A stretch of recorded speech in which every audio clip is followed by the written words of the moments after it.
अंधेरा, खामोश रात और एक कहानी जो सिर्फ सुनी नहीं जी जाती है। जहाँ हर सीन में छुपा है एक राज, हर पल में एक खौफ और हर मोड़ पर एक ऐसा सच जो आपकी धड़कनें बढ़ा देगा। ये सिर्फ कहानी नहीं है, ये एक सफ़र है, रहस्य, डर और अनदेखे साए के बीच का।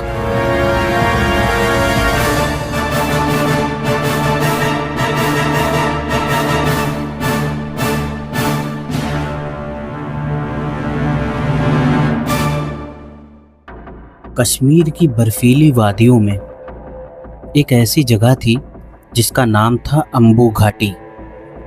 लेकिन जो डरावने हादसे वहाँ हुए उसकी वजह से लोग उस घाटी को खूनी घाटी बुलाने लगे, जिसका नाम सुनते ही लोग डर जाते थे। ये गुलमर्ग से बहुत दूर ऊंचे पहाड़ों और घने जंगलों के बीच एक पुराना इलाका था, जहां आज भी कोई रात में जाने की हिम्मत नहीं करता था। वहां के बूढ़े लोग कहते थे कि उस जगह पर मौत अब भी जिंदा है। सालों पहले युद्ध के दौरान कुछ निर्दयी पाकिस्तानी सैनिक उस इलाके में छिपे थे। वे गांव वालों पर बहुत जुल्म करते थे, लोगों को पकड़कर मारना, गांव लूटना, औरतों को कैद करना और पूरे इलाके में डर फैलाना उनका काम था। उन्होंने गांव का सारा सोना, गहने और कीमती सामान लूट लिया था। लेकिन जब युद्ध खत्म होने लगा और उनकी हार तय हो गई, तब गांव वालों ने मिलकर उन सैनिकों पर हमला कर दिया। कई सैनिक मारे गए और बाकी पहाड़ों में भाग गए। फिर एक भयानक बर्फीले तूफान में वे सभी गायब हो गए। लोगों ने मान लिया कि वे मर चुके हैं। लेकिन उसके बाद उस इलाके में अजीब घटनाएं शुरू हो गईं। रात में पहाड़ों पर चलते साए दिखाई देते, बर्फ में भारी जूतों के निशान मिलते, कई लोग अचानक गायब हो जाते। कुछ लोगों ने दावा किया कि उन्होंने पुराने सैनिकों को बर्फ में घूमते देखा है। धीरे धीरे पूरा इलाका डर की वजह से खाली हो गया। कई साल बाद श्रीनगर के कॉलेज में पढ़ने वाले 7 दोस्त छुट्टियां मनाने का प्लान करते हैं। आरव, कबीर, राघव, नेहा, रिया, सिमरन और इमरान एडवेंचर पसंद लोग थे। उन्हें डरावनी जगहों पर जाना और नई चीज़ें एक्सप्लोर करना बहुत पसंद था। इमरान उन्हें अपने दोस्त सना के पुराने कैबिन में चलने के लिए कहता है। सना कुछ दिन पहले अकेले वहां गई थी, लेकिन उसके बाद से उसका फ़ोन बंद आ रहा है। बाकी लोग इसे मजाक में लेते हैं और ट्रिप के लिए तैयार हो जाते हैं। सभी दोस्त बर्फीले पहाड़ों के बीच बने उस पुराने लकड़ी के कैबिन तक पहुंचते हैं। रास्ते में गांव वाले उन्हें वहां जाने से मना करते हैं, लेकिन वे किसी की बात नहीं सुनते। उनके लिए ये सिर्फ एक एडवेंचर था। कैबिन पहुंचने के बाद वे पार्टी शुरू कर देते हैं। शराब, म्यूजिक और मजाक के बीच धीरे धीरे रात गहरी होने लगती है। तभी दरवाजे पर एक दस्तक होती है। बाहर एक बूढ़ा आदमी खड़ा होता है। उसकी आंखों में अजीब डर होता है। वो आग के पास बैठकर उस इलाके की पुरानी कहानी सुनाता है। वह बताता है कि पहाड़ों में मरे हुए सैनिक आज भी भटकते हैं और वे अपने खजाने की रखवाली करते हैं। बूढ़ा ये भी कहता है कि जो कोई उनका सामान छूता है वह जिंदा नहीं बचता। उसकी बातें सुनकर कुछ देर के लिए सब डर जाते हैं, लेकिन फिर उसे पागल समझकर नजरअंदाज कर देते हैं। बूढ़ा आदमी वहां से चला जाता है। उसी रात आरव को अजीब सपना आता है। उसे लगता है कि सना खून से लथपथ हालत में कैबिन के बाहर घूम रही है। वो उसके पीछे जाता है, लेकिन अचानक सना का चेहरा सड़ा हुआ दिखाई देता है और उसकी आंखें सफेद हो जाती हैं। डर के मारे आरव की नींद खुल जाती है।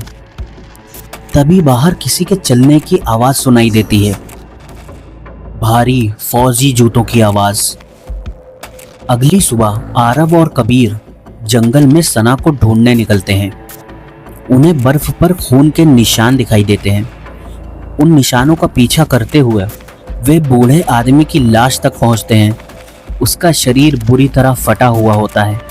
आसपास किसी जानवर के निशान नहीं होते, सिर्फ पुराने सैनिकों के जूते के निशान होते हैं।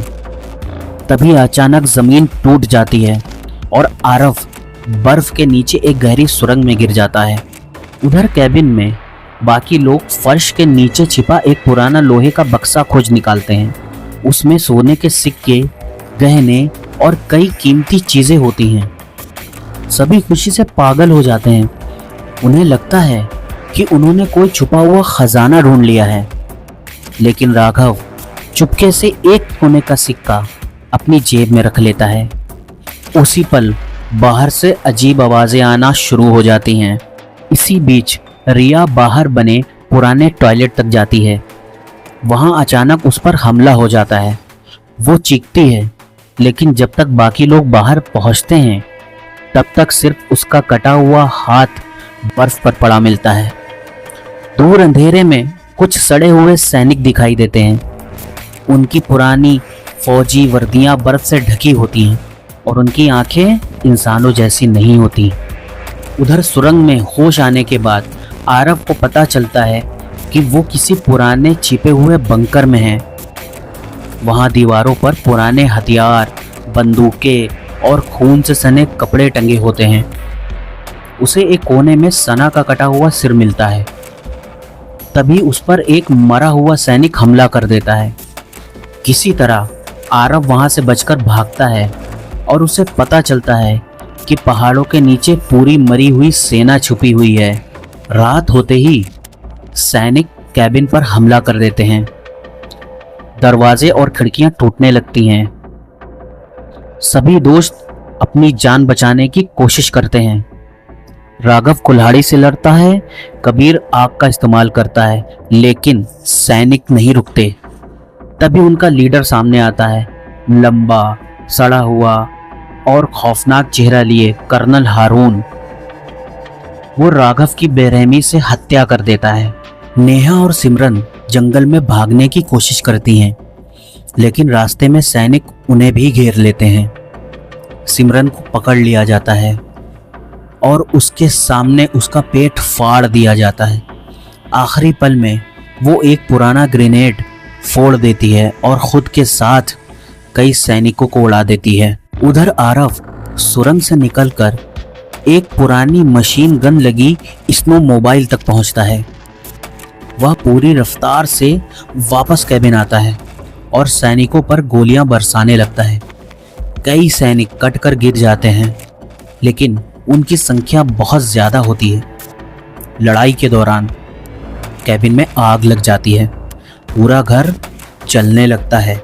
आग और अफरा तफरी के बीच आरव गलती से नेहा को मार देता है। ये हादसा उसे अंदर से तोड़ देता है। तभी कर्नल हारून आसमान की तरफ अजीब आवाज निकालता है और पूरा पहाड़ कांपने लगता है। बर्फ फटने लगती है और सैकड़ों मरे हुए सैनिक अपनी अपनी कब्रों से बाहर निकलने लगते हैं। पूरा जंगल उनकी सेना से भर जाता है। आरव को अचानक समझ आता है कि ये सैनिक अपने खजाने की वजह से जागे हैं। वो जलते हुए कैबिन में वापस जाकर खजाने का बक्सा निकालता है और कर्नल हारून को लौटा देता है। कुछ देर के लिए सारे सैनिक शांत हो जाते हैं। हारून बक्से को देखकर पीछे हट जाता है और बाकी सैनिक भी वहीं रुक जाते हैं। आरव इस मौके का फायदा उठाकर वहां से भाग जाता है। किसी तरह वह अपनी कार तक पहुंचता है।